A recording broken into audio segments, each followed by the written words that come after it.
कि ये आज हम देख लें कि भाई हम किसी भी एंगल से और किसी भी तरह से हम सरना और सनातन एक नहीं है। आज सिर्फ आप देख लें कि सरना और सनातन कहते हैं, लेकिन सरना और सनातन में किसी भी तरह से कोई लेन देन नहीं है। बेटी या बहू का, बेटी का लेन देन या बेटी बहू का लेन देन है, वो नहीं है। ऐसे भी हम लोग को ये तुच्छ समझते हैं। अगर हम कहें झारखंड की बात, तो आज हमारे मैं कहूँगा कि जो लोग विश्व हिंदू परिषद की बात मानते हैं, या तो जो लोग सनातन धर्म की बात मानते हैं या हिंदू बन गए हैं, वो हिंदू का रीति रिवाज करें, सरना की बात ना करें तो ये अच्छा होगा। और इन लोग आज के तारीख में इसलिए विवाद हो रहा है कि ये इन लोग हिंदू की ज़्यादा वकालत करते हैं और उसमें सरना धर्म को मटियामेट करना चाहते हैं, मिला देना चाहते हैं। आज इसी का एक झगड़ा है। और इन लोग कहते हैं कि कुछ लोग ये भी कहे कि हम लोग जो मट्टी ले जाने का काम कर रहे हैं राम मंदिर के लिए, ये जो ले जाने का काम कर रहे हैं वो असली आदिवासी हैं, और जो लोग इसका विरोध कर रहे हैं वो लोग नकली हैं। हम कहेंगे कि भाई आप एक वर्ड छोड़ दिए हैं। आपको कहना चाहिए था कि जो राम मंदिर के लिए मिट्टी ले जाने का जो काम कर रहे हैं वो असली हिंदू आदिवासी हैं। यहाँ हिंदू आदिवासी, क्रिश्चियन आदिवासी और सरना आदिवासी, ये 3 कैटेगरी में है। तो आप अपने आप को हिंदू आदिवासी कहिए, हम लोग को कोई तकलीफ नहीं होगा। और अपना मंदिर से जहाँ जहाँ मंदिर है वहाँ से उठा के ले जाइए मट्टी, हमको आपसे कोई दिक्कत नहीं होगी।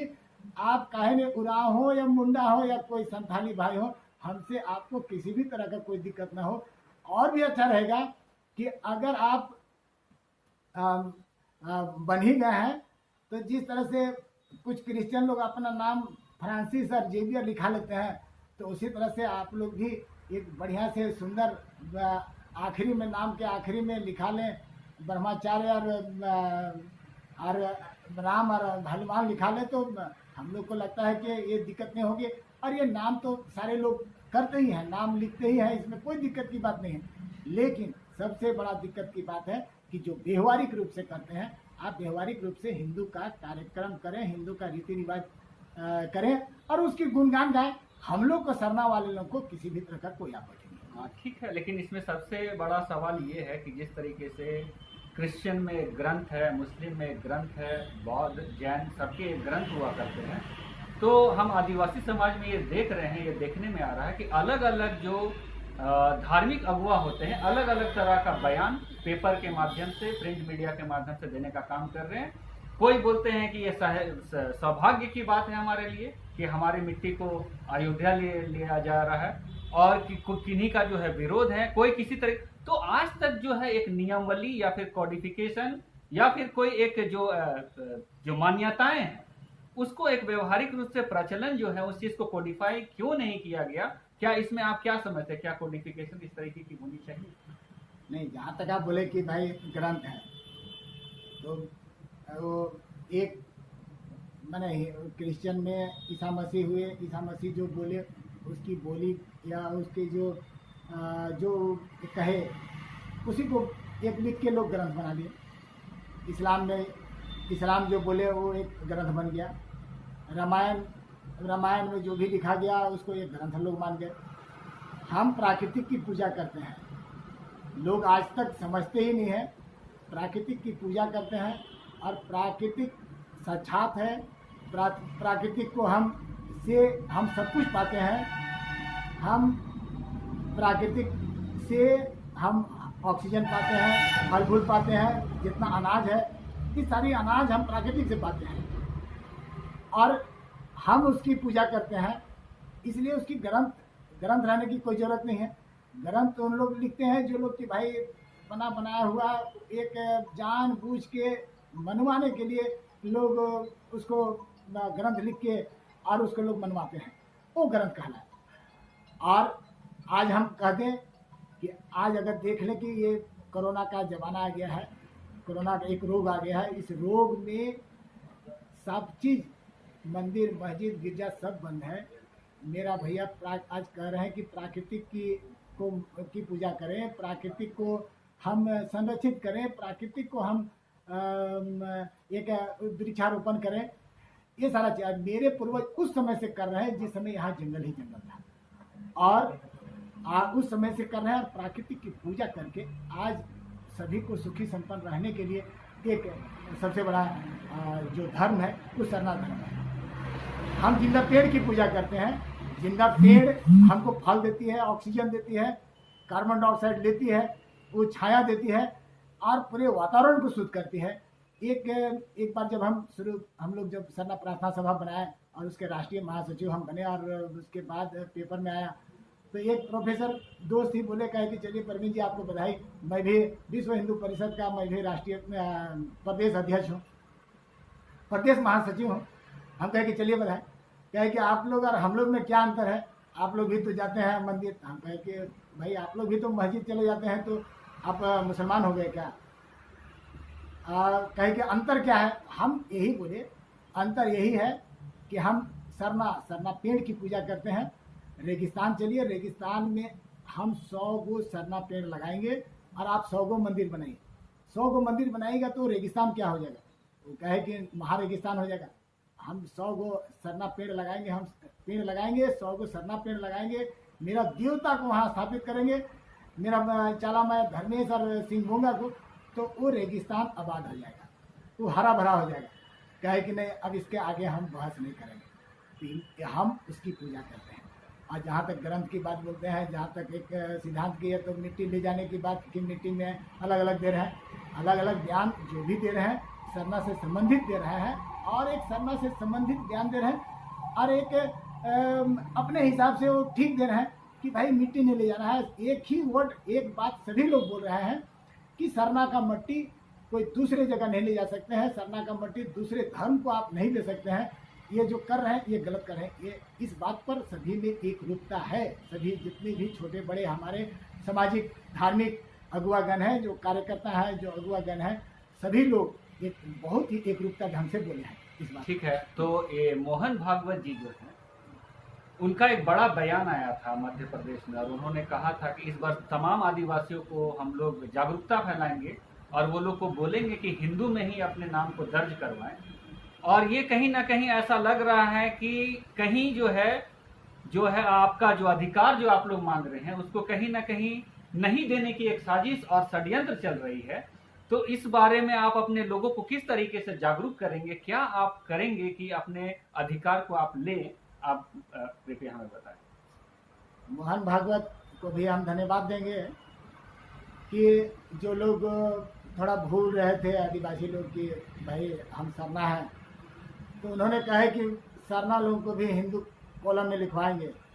इससे एक लोगों के सभी के दिमाग में एक घंटी बजी है, और आज लोग हमारे जितने भी सरना भाई लोग हैं, अब जितने भी आदिवासी हैं, 15 करोड़ आदिवासी जो भारत में हैं, अलग अलग जाति के हैं, और विशेषकर हम झारखंड की बात करें तो झारखंड में यहाँ 32 प्रकार के जो आदिवासी जाति हैं, सभी लोग ठान लिए हैं कि हम लोग सरना धर्म कोड अन्य कॉलम में लिखाएंगे। ये भी एक समस्या आज उठ रही है कि लोग ये भी कह रहे हैं कि हम प्रपत्र तो नहीं देखे हैं, लेकिन ये कह रहे हैं कि इस बार अन्य का कॉलम भी हटा दिया गया है। सिर्फ 6 जो धर्म है, हिंदू मुस्लिम सिख ईसाई जैन बौद्ध, ये सिर्फ इसको रखा गया है, अन्य का कॉलम हटा दिया गया है। हम कहेंगे कि ये जानबूझ के बीजेपी की सरकार है केंद्र में, और ये सेंसस होती है केंद्र सरकार का, और ये आरएसएस के इशारे पे, ये भागवत जी के इशारे पर ही केंद्र सरकार उस प्रपत्र से अन्य का कॉलम हटा दिया है।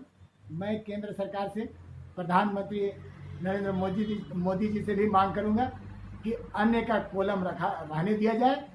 ये भारत देश विभिन्नताओं का देश है, भारत देश अनेक धर्मों का देश है, और इसमें सभी धर्म के मानने वाले लोग रहते हैं, इसलिए अन्य का कॉलम रहे। और दूसरी बात कि जैन मात्र 32 लाख लोग हैं जैन, और उस जैन को आप धर्म कोड दे दिए हैं, और हम अभी भी अगर लिखाने की बात करें तो सरना धर्म कोड अन्य कॉलम में हम 50 लाख लोग लिखाए हैं पूरे भारत में। हमको भी सरना धर्म कोड दिया जाए। इससे पहले आज़ादी के समय, आज़ादी के बाद भी आदिवासियों के लिए एक अलग अलग कोड रहा है। आदिवासी कोड, ट्राइबल कोड, या उससे पहले एनिमिस्ट करके, और उससे पहले भी प्राकृतिक पूजा करके, ये सारे कॉलम रहा है। और वो जनगणना होती रही है। जनगणना के बाद निश्चित तौर से कांग्रेस की सरकार रही, और जिन्होंने हमारे साथ, आदिवासियों के साथ, उन्होंने भी बेईमानी की।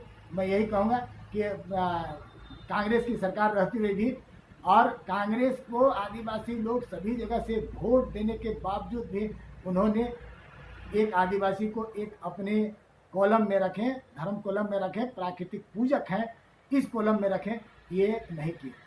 मैं एक उदाहरण बताना चाहूँगा कि मैं एक आदमी का कुछ डाटा जानना चाह रहा था। उस व्यक्ति का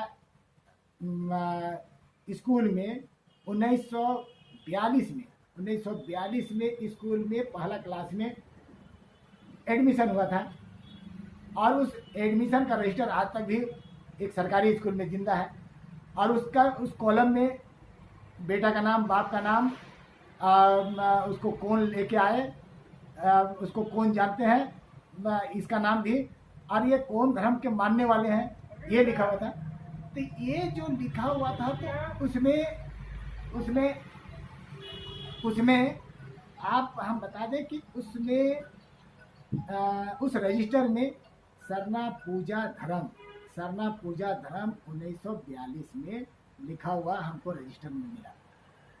तो इससे साफ जाहिर है कि लोग आज से नहीं, वर्षों पहले से लोग सरना की पूजा अपने पुरखौती से करते आ रहे हैं, और उसी धर्म को मानते हैं। लोग ये भी कहते हैं कि हम उसकी पूजा करते हैं, वही मेरा कैसे धर्म रहेगा। भाई साफ बात है, ईसा के मानने वाले लोग ईसाई हो गए, मुस्लिम के मानने वाले लोग मुसलमान हो गए, बौद्ध के मानने वाले बौद्ध धर्म हो गए। तो उसी तरह से हम सरना के मानने वाले हैं, इसलिए मेरा सरना धर्म। ठीक है। और जब आप परतंत्र भारत की बात कर रहे थे, परतंत्र भारत की जब बात कर रहे थे, तो उस समय शायद आपके प्रतिनिधित्व नहीं होती थी, और उस समय भी आदिवासियों को एक अलग धर्म कोड मिला हुआ था। और 1881 से लेकर 1941 तक जो है एक अलग मान्यता मिली, धर्म स्वतंत्रता के रूप में एक मान्यता मिली कोड के रूप में। लेकिन जब भारत आज़ाद हुआ और 1951 में जब पहली बार सेंसस हुई, तो उस समय जो है उनके अधिकार को हटा दिया गया। लेकिन सबसे बड़ी बात यह है कि जब प्रतिनिधित्व का अधिकार हमें नहीं था, जब हम अपने प्रतिनिधियों को चुन कर नहीं भेजते थे, उस समय आपको अधिकार मिले हुए थे। लेकिन जब आप अपने प्रतिनिधियों को चुनकर सदन में भेजने लगे, विधानसभा में भेजने लगे, तो ऐसा क्या कारण हो गया कि आपके अधिकार को बात करने वाले लोग को जो आप चुन के भेजते हैं, उनकी गूंज कहीं इस मुद्दे को लेकर नहीं रही, उनका प्रायोरिटी इस मुद्दे को कहीं नहीं रहा, और समाज का जो एक भागीदारी होनी चाहिए थी, या फिर जो कंट्रोल होना चाहिए था अपने प्रतिनिधित्व में, इस मुद्दे को लेकर शायद उसमें कहीं ना कहीं कमी रही। तो इसको लेकर आज सदन में चर्चा होता है। और खास करके अब हम झारखंड राज्य की बात करें, जहाँ की आदिवासियों की संख्या इतनी ज्यादा है, और यहाँ पर दो महान शख्सियत हुए, कार्तिक उरांव बाबा जिनको हम बोलते हैं, और दूसरे रामदयाल मुंडा जी हुए, जिनकी शख्सियत थी और इन चीजों को लेकर वो बहुत मुखर होते थे। तो पूरा भारतवर्ष के आदिवासी झारखंड को आज सरसरी निगाह से देख रहे हैं कि झारखंड में क्या एक स्टेप होगा, यहाँ के आदिवासी किस ओर जाएंगे। और यहाँ पर भी जो है एक आदिवासी धर्म कोड के लिए, सरना धर्म कोड के लिए कोई पहल अभी तक दिखती नजर नहीं आ रही है, और सेंसस 2021 में बहुत करीब है। तो आप यहाँ के सरकार से, यहाँ के लोगों से, यहाँ के सामाजिक संगठन से, यहाँ के धर्म अगुवा से, यहाँ के प्रतिनिधियों से जो विधानसभा में चुन के जाते हैं, उनसे क्या बोलना चाहते हैं? देखिए, जो एमएलए एमपी बने, एमएलए बने, विधानसभा में रहे, एमपी बने, लोकसभा में गए, एमपी जो बनते हैं उनको इस मामला में, धर्म कोड के मामला में मुखर रहना चाहिए। एमपी बन के गए हैं उधर राजमहल से, उन्होंने इस मांग को उठाए थे कि सरना धर्म कोड दिया जाए, वो लोकसभा में इस मांग को रखे थे। इस तरह से दूसरे क्षेत्र से, जो हमारे पूरे भारत से 76 एमपी हैं, उन सारे लोगों को ये बात मांग मुखर ढंग से बोलना चाहिए।